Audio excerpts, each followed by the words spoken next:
Good day, I'm Samantha Allen and this is your JIS News for Friday, September 13. As Jamaica continues to collaborate with its international partners to stamp out drug trafficking, Cabinet has approved an amendment which waives Jamaica's jurisdiction over nationals caught outside of the island's territorial waters. At Wednesday's Jamaica House press briefing, Information Minister Senator Sandria Faulkner said the Maritime Drug Trafficking Suppression Act would be amended to allow the change.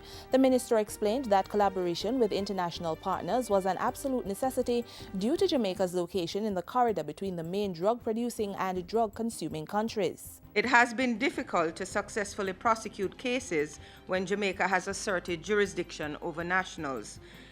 This is because Jamaican law enforcers are provided with only samples of contraband by the U.S. Coast Guard, and there is a requirement in law that all contraband found has to be tendered into evidence.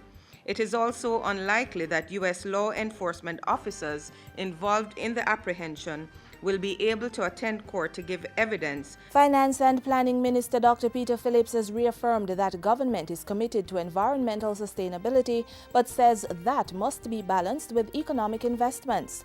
Dr. Phillips was speaking Thursday at the Economic Reform Stakeholders Conference in Kingston. He stressed that it was necessary to secure investment opportunities for Jamaica toward the planned global logistics hub.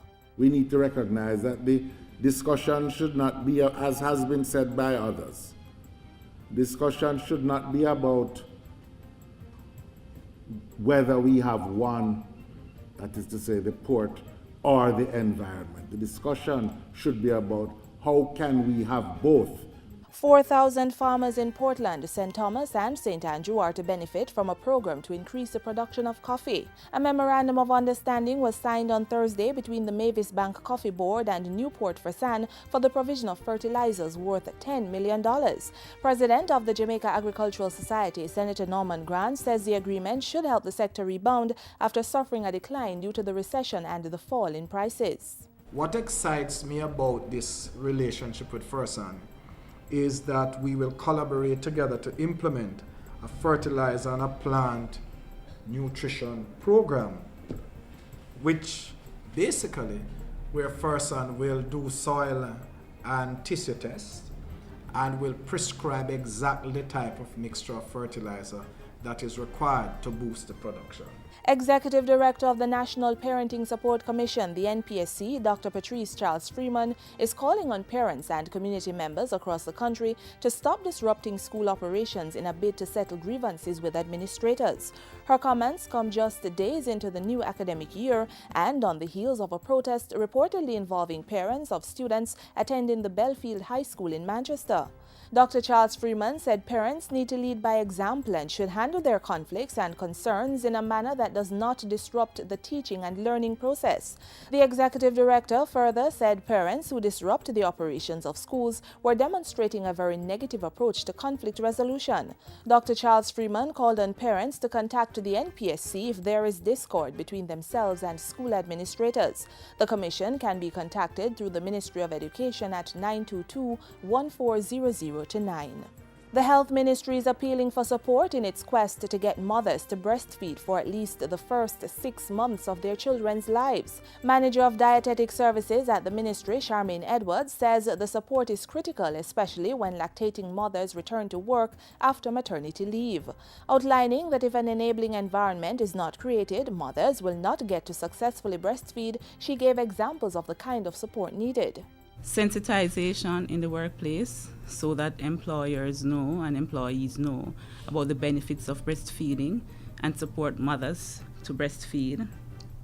We also ask for some space, somewhere private where the mothers can express some breast milk. Mrs. Edwards was addressing a recent JIS think tank session held to discuss plans for the observation of National Breastfeeding Week from September 15 to 21.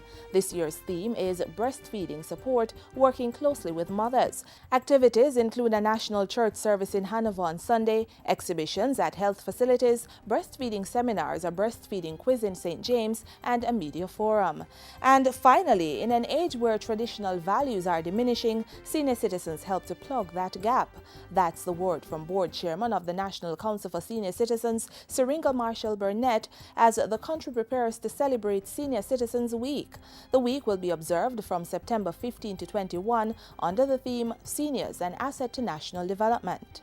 We depend so much on our seniors with their asset of civility, decency, independence, respect, and preserving the culture. We depend so much on them as role models in the society. The week-long celebration will kick off with a church service on September 15 at the Grace Missionary Church. Other activities include a garden party on September 16 at the St. Andrew Parish Church Hall, a community outreach project on September 18 at the Golden Age Home, and a parish awards function on Thursday, September 19.